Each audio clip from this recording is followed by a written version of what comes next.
Hi, Chetan. Welcome to this chat. Thank you, Rosni. Really glad to be here.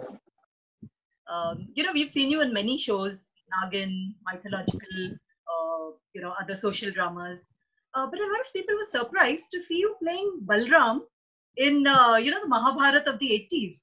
So, did you have some curious calls or, anybody asking you about it? Oh yeah, a lot of people called me because they didn't know that I've been a child actor. I actually started from the age of 5. And when I was 14, I did Mahabharata. That was one of my last works. So about 9 years before that, I had started and done so much of work.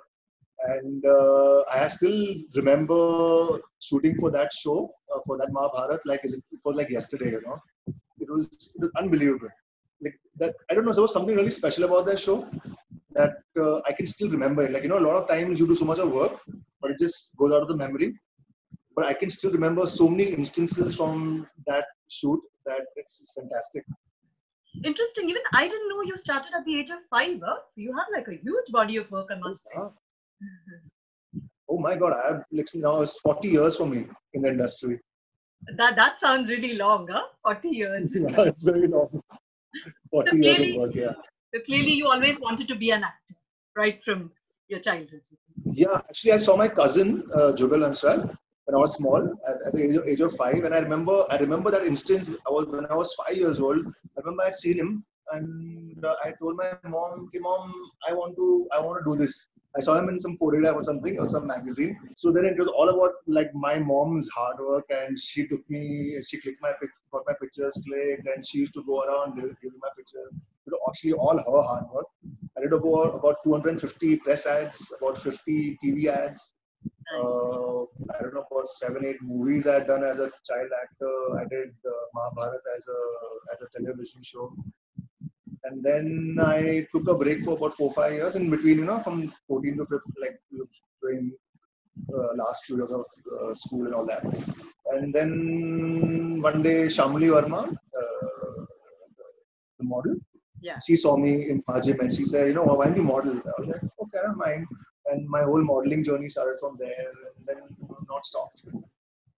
So how do you talk about your journey as an actor? Because your kind of profession has its ups and downs. So how would you sum it up so far? I would sum it up as a really exciting journey. Always, you can never be sure for the ups and downs. There's always a new thing happening every year, every moment, something new. Sometimes you feel like, oh shit, I got no work, I have this, and suddenly you'll get a call and something will come. So I've always gone through this journey saying that I've given myself for this profession, and I've given my whole entity for this profession. And when my next job will come and from where it will come, I leave it up to God. I've always left it up to God. I've never stressed on it. Oh God, what will happen? It's like you've been given a profession where you can play multiple characters. You can live different lives in one lifetime. So that's my real take on that you can live multiple lifetimes in this one lifetime. And I feel kind of blessed. And I've done so much of work that right now, if you ask me, I don't even remember half the things I've done. For over the 40 years, it's been like how many ads, how many this, that. As a kid, I did so many ads. While I was in my in my 20s, I did so much of modeling, and then graduated to doing TV and then films and everything now. And now I am at 45, still looking to go to the next jump. To explore different kinds of roles. Now web series have come. I've still not done any web series and all, but I see a great future because web series is also fantastic, and the kind of work they're doing nowadays is outstanding. So it's been an amazing journey, full of ups and downs. Never too sure, if you're there, you made it. It's been a struggle. It's 40 years of, I would not say of struggle, but it's been like it's always constant. What's going to happen next, and that's what keeps you alive, right? That whole thing, all excitement. Oh no, now what? Oh damn, I'm sitting at home for like 3-4 months. Now what? So that kind of is the excitement when you get the next job. You're like, whoa, come on, let's give it the best shot in this. Yeah. So you managed to stay positive. But tomorrow, if you have your son Ethan come up to you and say that, Dad, I want to be an actor, so would you be happy about his decision, or I always told them, do what you want to do, what makes you happy. Like my dad and my mom never forced me to do anything. Like, sometimes there were years where I did very less work, but they said that if your heart is in something, do that. So that's the same way I'm with Ethan. I told him, do what you want to do, whatever makes you happy, because in the end, that's what really counts. Money is, if you're happy, then money will always come. And no amount of money can make you happy. If you're creatively satisfied, if you're satisfied in something, Shanti, or peacefully have a nice, happy life. Right. Your wife, Lavinya, also has been an amazing support. That's something you always say. So, Yeah. what's the secret of your marriage? We always, we always support each other in whatever we want to do. So, when she wanted to get into athletics, so I was there for her, like, come on, let's do it. When she wanted to get into, she designs soft condition and all that. I've always been there for her, and like that, she's always been there for me. So you've got to be there for each other and always support each other in whatever causes you all are doing. Because in the end, if we don't support each other, who is going to support? Always in back of the day, you have to know that that this is my life. We are together forever, and we got to push and support each other for everything we do. So everyone, it's great that that she supports me and I support her, and that way we push our child also to do whatever he wants to do. Not like whatever we think, or I think doctor bano or engineer. No, whatever makes you happy. She's doing really well in athletics, and she owes it all to you. She always says every medal of mine, it's Chetan behind it. So I'm sure it feels really nice. No, it's all her hard work, honestly. Like I encouraged her, but after that one point of encouraging her, it's all her effort. Getting up at 4 o'clock and going to Malad from Bandra so early in the morning. I get scared, But sometimes when I get up at about 7:38, I'm like, I've woken up and she's like, I still go for practice, and she's like, I'm already back. I'm like, what?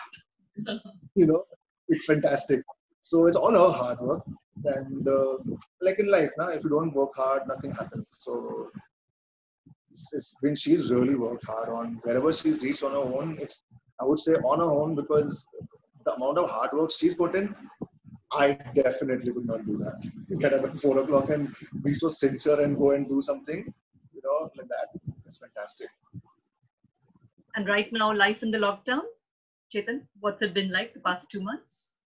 See, in the starting, I was getting really frustrated till a point where I realized, hey, this is a lockdown. Everyone in the world is going through this. Why not utilize this time? So I started doing some online courses, and I did, there are some amazing online courses on Harvard Online. Like, always dreamt of studying in Harvard, right? All of us want to study in Harvard and Oxford. Now there are online courses from Harvard, which are all free, which are normally for 20,000 rupees, which are all free now. And I joined one data science course, which I thought I could never do. And lo and behold, now I've finished the course, and I can now code in Python, and I can do some game designing. So me and Ethan are sitting and making some games right now, and yeah, so I'm utilizing the time, and something that keeps you creatively satisfied. Like your mind is occupied with something, because in the lockdown like this, you can't step out of the house unless you want to get some groceries and all that. You can't step out. So it's better if you don't step out. But what else do you do? Learn something. It's a God-given gift for us to learn something new. Utilize this time. Most of the people are, yaar, मेरे को life में time ही नहीं है, काम कर रहा हूँ. Yo, God has given you time.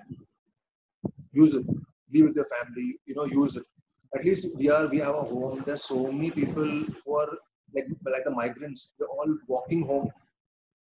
So many people who are underprivileged have such a difficult time. So we should try and help in whatever way we can. Like one of my friends that started a thing of making small packets of food and giving it to people in Bandra and all that. So that was a fantastic cause, and I try to help them whatever I can. But there are so many people like that who are doing such good work, and it shows, like in time of need, when people are doing this kind of work, It's great. So this lockdown it's come in all our lives. We should think like it's for a purpose.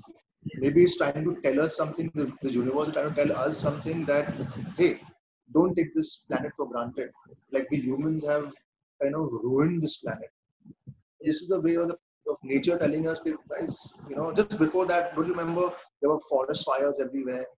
There was constant, there were fires all over the world. In the Amazon, there were fires. In California, there were fires. In Australia, there were fires. So it was the planet talking to us, guys, don't do this.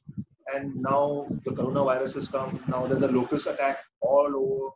Yes. So it is the way of our planet telling us, guys, protect me. Don't kill me. So it is come for a reason, and the faster we humans understand that, that's what I feel. Maybe it's too philosophical, but this is what I feel, that the faster we understand that we have to take care of our planet, because it's the only thing that we know sustains life. It's a full mental journey, this lockdown. You can go through frustration, you can go through anger, you can go through, people go through depression, but you have to fight, because after every winter there is a spring. After every night there's a day. So we have to believe that this will end, like everything else ends, this also will end. How we come out of it, we can come out we can come out strong, we can come out as better human beings in this. So I think we should take this time and contemplate and try and be the best version of ourselves, because we got the chance right now. Totally, Chetan. So clearly, as you rightly say, we have to count our blessings, stay positive, and work towards becoming the best version of ourselves. Yeah, you have to be the best version of yourself. So on that note, Chetan, let me thank you for being a part of this. It was really nice talking to you.